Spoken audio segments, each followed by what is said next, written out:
فکر نہ کرے۔ اللہ کے نبی صلی اللہ علیہ وسلم نے تو اس معاملے کو بھی جہاد کا نام دیا ہے۔ ایک صحابی رسول کا واقعہ ہے صحیح سند کے ساتھ کہ اللہ کے نبی صلی اللہ علیہ وسلم کے بعد صحابہ نے دیکھا کہ وہ راستے کے کنارے پتھر توڑ رہے ہیں، پسینے سے شراب ہو رہے، سخت گرمی کا عالم ہے اور پتھر توڑے جا رہے ہیں تاکہ کچھ مزدوری مل جائے، کچھ پیسہ مل جائے اور اپنے بچوں کے کھانے کا انتظام ہو جائے۔ تو اللہ کے نبی صلی اللہ علیہ وسلم سے آ کر کے انہوں نے شکایت کی کہ اگر یہ صحابی اللہ کے نبی صلی اللہ علیہ وسلم دین کے لیے اتنی محنت کرتے، راہ خدا میں جہاد کے لیے اتنی محنت کرتے جتنا اپنے بچوں کے لیے محنت کرتے ہیں، تو اللہ کے نبی صلی اللہ علیہ وسلم نے بیان فرمایا کہ اگر وہ اپنے ماں اور باپ کی خدمت کے لیے، ان کے روزی روٹی کے انتظام کے لیے یہ محنت کر رہا ہے، ماں باپ بوڑھے ہو چکے ہیں، کما نہیں سکتے ہیں، تو یہ بھی اللہ کے راستے میں جہاد کا کام، یہ جہاد کا کام ہے۔ اور اگر اپنے بچوں کا پیٹ پالنے کے لیے، اپنے بچوں کو رزق حلال دینے کے لیے، اپنے بچوں کی زندگی کو بہتر بنانے کے لیے یہ محنت اور مشقت کر رہا ہے تو یہ بھی جہاد کا کام۔ تو روزی کمانا، شرعی دائرے میں رہ کر کے اپنی زندگی کو بہتر بنانا، خوشحال بنانا، یہ بھی اسلام کی طرف سے دی ہوئی ایک ذمہ داری ہے۔ لیکن اپنے گھر کو اس کے ساتھ ساتھ دینی اعتبار سے، اپنے گھر کو ایمان کے اعتبار سے، اپنے گھر کو شرعی اعتبار سے اس دنیا کے اندر صحیح اور درست رکھنا،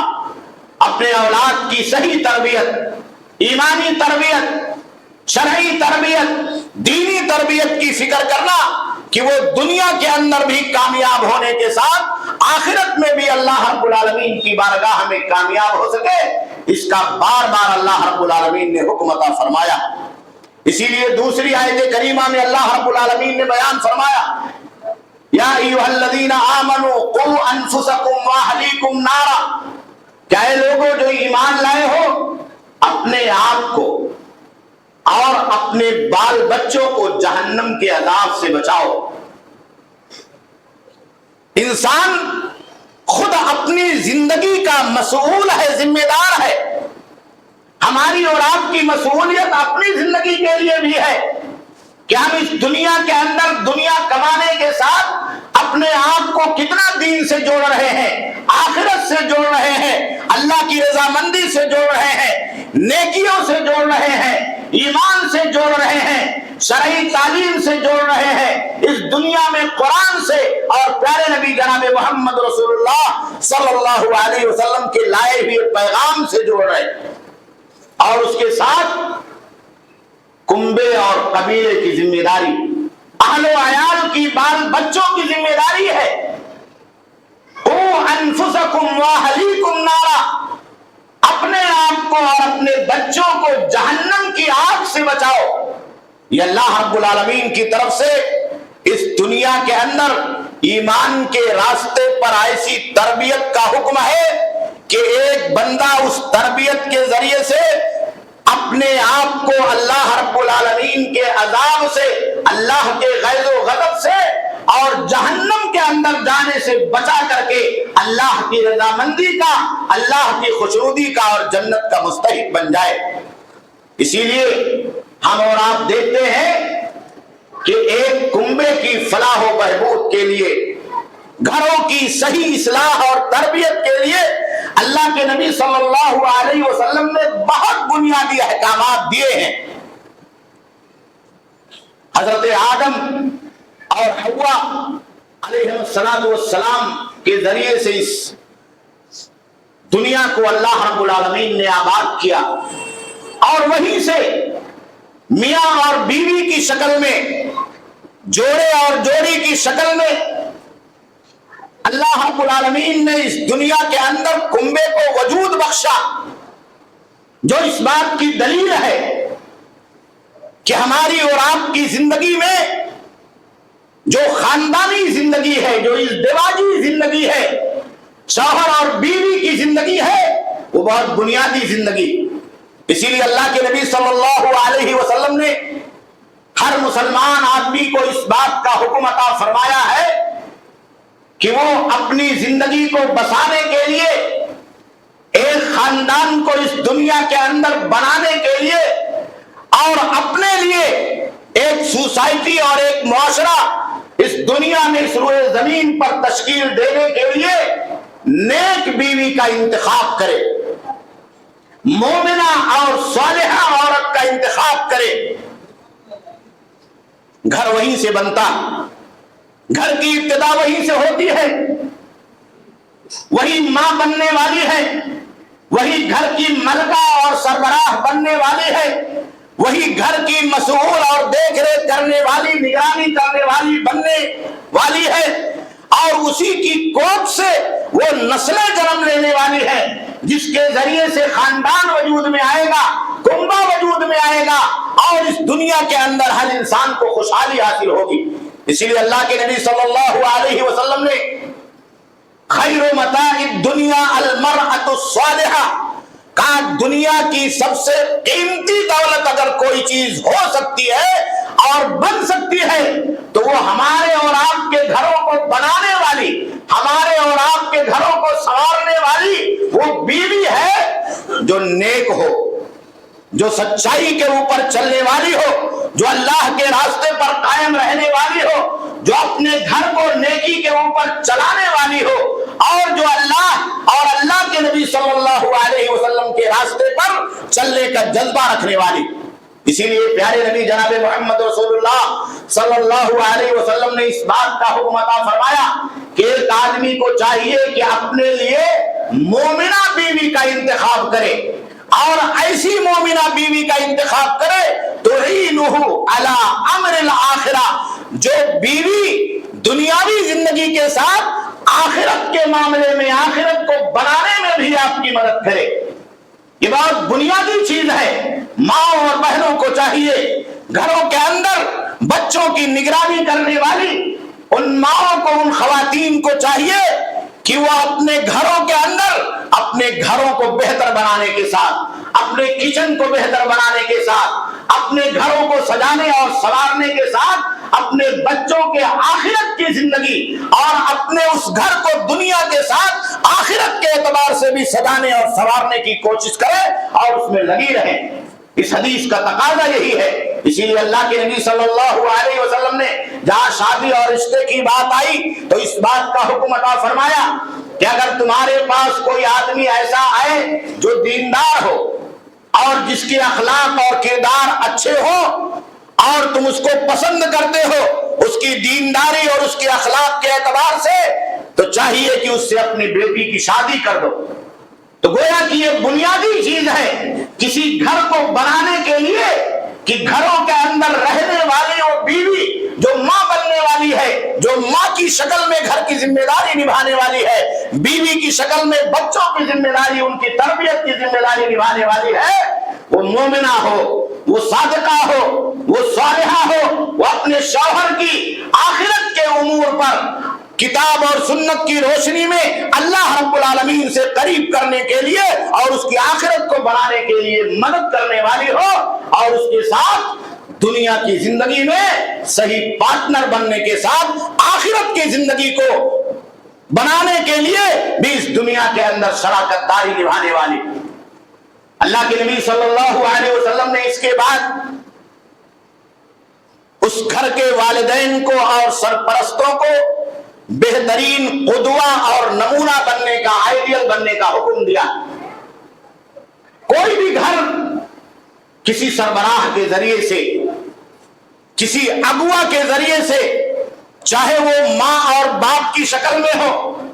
چاہے ماں اور باپ میں کسی ایک کی شکل میں ہو، یا ماں اور باپ کے ساتھ گھر کے کسی دوسرے فرد کی شکل میں ہو، کبھی بڑا بھائی ذمہ دار ہوتا ہے، کبھی کمانے والا، زیادہ پیسہ کمانے والا گھر کا ذمہ دار ہوتا ہے، کبھی کوئی آدمی جو گھر میں زیادہ پڑھا لکھا ہوتا ہے وہ گھر کا ذمہ دار ہوتا ہے، لوگ اس کو اپنا اگوا یا گھر کے اعتبار سے اپنا سربراہ مانتے ہیں۔ تو جہاں جہاں ذمہ داریاں گھروں کے اندر ہیں، اللہ رب العالمین نے، اللہ کے آخری نبی جناب محمد رسول اللہ صلی اللہ علیہ وسلم نے والدین کو، ماں اور باپ کو اور ان تمام سربراہوں کو سب سے پہلے اپنے آپ کو آئیڈیل اور قدوہ بننے کا حکم عطا فرمایا. پہلے ہم صحیح ہو, ہماری زندگی صحیح ہو, ہمارا چال چرت صحیح ہو, ہمارا کیریکٹر, ہمارا کردار صحیح ہو. ہم دنیا کی زندگی کے اندر اپنے ان بچوں کے لیے آخرت کے بھی فکر مند ہو. ہم ان کی دنیا کی کامیابی کے ساتھ, بہترین روزی کے ساتھ, بہترین گھر کے ساتھ, بہترین چھت کے ساتھ, دنیا کے اندر بہترین خوشحالی کے ساتھ, شرعی اعتبار سے, ایمانی اعتبار سے اور آخرت کے اعتبار سے بھی ان کی کامیابی کے لیے فکر مند ہو. بیلنس برابر ہونا چاہیے. ہماری زندگی میں ایمان ہے, اگر ایمان رکھتے ہوئے ہم نے ان بچوں کی تربیت کے تعلق سے اپنے آپ کو آئیڈیل نہیں بنایا, قدوہ اور نمونہ نہیں بنایا, تو ہمارا کنبہ اور کنبے کی تربیت میں ہم اور آپ بہت پیچھے ہو جائیں گے. آپ جانتے ہیں اور اس بات کو سنتے ہیں کہ یہ بچے اپنے باپ, اپنے والدین اور اپنے سربراہ کے پیچھے پیچھے چلنے والے ہوتے. قدرتی طور پر اللہ رب العالمین نے ان کی فطرت میں یہ بات رکھی ہے, ان کی فطرت میں یہ بات رکھی ہے. کھانے پینے کے سلسلے میں, پہننے اوڑھنے کے سلسلے میں, سونے اور جاگنے کے سلسلے میں, اور دنیا کی زندگی میں آنے والے سکھوں اور دکھوں کے سلسلے میں, یہ سب اپنے ماں اور باپ کے تابع ہوتے ہیں, سربراہ کے تابع ہوتے ہیں. تو اسی طریقے سے یہ دینی اعتبار سے بھی اپنے ماں اور باپ کے, اپنے والدین کے تابع ہوتے ہیں. اگر ہم اچھے ہیں, اگر ہم نمازی ہیں, اگر ہم قرآن پڑھنے والے ہیں, اگر ہم بچوں کو صحیح تربیت دینے والے ہیں, ہم دنیا کی زندگی کے ساتھ ساتھ ان بچوں کو آخرت کی فکر مندی سے لگانے والے ہیں, تو بچے ہمیں دیکھ کر کے, ہماری کاپی کر کے, ہماری نقل کر کے, ہماری باتوں کو سن کر کے, ہمارے کیریکٹر اور کردار کو دیکھ کر کے اپنے آپ کو دھیرے دھیرے اسی میں ڈھالنے کی اور اسی سانچے میں سنوارنے کی اور اسی میں اتارنے کی کوشش کریں گے. اللہ کے آخری نبی جناب محمد رسول اللہ صلی اللہ علیہ وسلم خود دوسروں کے لیے قدوہ تھے, اپنے بیٹوں اور اپنی بیٹیوں کے لیے قدوہ تھے. صحابہ کرام کی زندگیاں اسی قدوے کے اندر اور اسی نمونے کے اندر گزر گئی. اس لیے ہر گھر کے سربراہ کو, ہر والدین کو یا والدین میں سے ماں یا باپ کو اس گھر کے لیے بہت بہترین قدوہ اور آئیڈیل بننا چاہیے. اور دوسری تیسری بات یہ ہے کہ ہمیں اور آپ کو چاہیے کہ ہم اپنے گھروں کے ماحول کو اسلامی بنائیں, گھروں کے ماحول کو اسلامی بنائیں. ماڈرنائزیشن کا جو فتنہ ہماری اور آپ کی زندگی میں چل رہا ہے, اور ہم دوسری قوموں کی یا ماڈرن لوگوں کے تہذیب اور کلچر کو دیکھ کر کے اسے اپنے گھروں کے اندر داخل کر رہے ہیں, اس کا نتیجہ یہ ہے کہ اس کے بہت ہی برے اثرات نہ صرف ہمارے اوپر بلکہ ہمارے ان کورے کاغذ کی طرح سے کچے دماغ والے بچوں کے ذہن و دماغ کے اوپر مرتب ہوتا. ایک آدمی گھر کے اندر بڑا ہے, بالغ ہے, سمجھتا ہے, تو ہو سکتا ہے کہ وہ اچھے اور برے کی تمیز کر لے. لیکن جو بچے ہیں, جو نابالغ ہیں, جن کی عمریں کچی ہیں, ان کا دماغ ابھی کورے کاغذ کی طرح سے ہے, آپ نے ماڈرنائزیشن کے طور پر اپنے گھر کے اندر کوئی ایسا کلچر یا اس کا نمونہ اپنی زندگی کے اندر داخل کر لیا, تو ہو سکتا ہے کہ آپ آدھا استعمال کریں اور آدھا چھوڑ دیں. ہو سکتا ہے کہ آپ اس سے بہت زیادہ متاثر نہ ہو, لیکن آپ کے پیچھے جو آپ کی اولاد ہے, آپ کی جو نسل ہے, اس گھر کے اندر پلنے والے جو بچے ہیں, بچیاں ہیں, جو چھوٹے ہیں, کمزور ہیں, نابالغ ہیں, وہ 100% اس ماڈرنائزیشن کے تہذیب اور کلچر کو آئندہ زندگی میں, مستقبل میں اختیار کرنے والے. دنیا کی کوئی طاقت اس بات سے نہیں روک سکتی ہے. یہ جو تبدیلی کا دنیا کے اندر انقلاب کا دور ہے, یہ جو انقلاب کی روش ہے, اس میں ایک بہت بڑی بنیادی بات یہ ہے کہ یہ بچے بلوغت سے پہلے دوسروں کو دیکھ کر کے کاپی کرتے ہیں, نقل کرتے ہیں. اگر آپ اپنے گھر کے اندر اچھا کریں گے, اچھے کرداروں کو اجاگر کرنا چاہیں گے, نیکیوں کو اجاگر کرنا چاہیں گے, اچھائیوں کو اجاگر کرنا چاہیں گے, ایمان کی باتوں کو اجاگر کرنا چاہیں گے، آخرت کی باتوں کو اجاگر کرنا چاہیں گے، تو یہ بچوں کے ذہن میں کافی ہو کر کے راسخ ہو جائے گا، بیٹھ جائے گا۔ اور اگر آپ ان بچوں کی زندگی میں ایمان کی فکر نہ کرتے ہوئے، آخرت کی فکر نہ کرتے ہوئے خالی دنیا کی زندگی اور ماڈرن تہذیب اور کلچر کا نمونہ بن کر کے اس کو اجاگر کرنا چاہیں گے، تو یہ دھیرے دھیرے بچوں کے ذہن و دماغ کے اوپر راسخ ہو جائے گا۔ اسی لیے آپ دیکھیں صحابہ کرام کی زندگیاں ایسی تھی کہ وہ اپنے گھروں کے اندر بھی مصلی بنا کر کے رکھتے تھے، اور اللہ کے نبی جناب محمد رسول اللہ صلی اللہ علیہ وسلم سے کبھی کبھی بعض صحابہ کرام یہ عرض کیا کرتے تھے کہ اللہ کے نبی آپ میرے گھر میں آئے اور کسی جگہ پر آپ نماز پڑھ دیں تاکہ میں گھر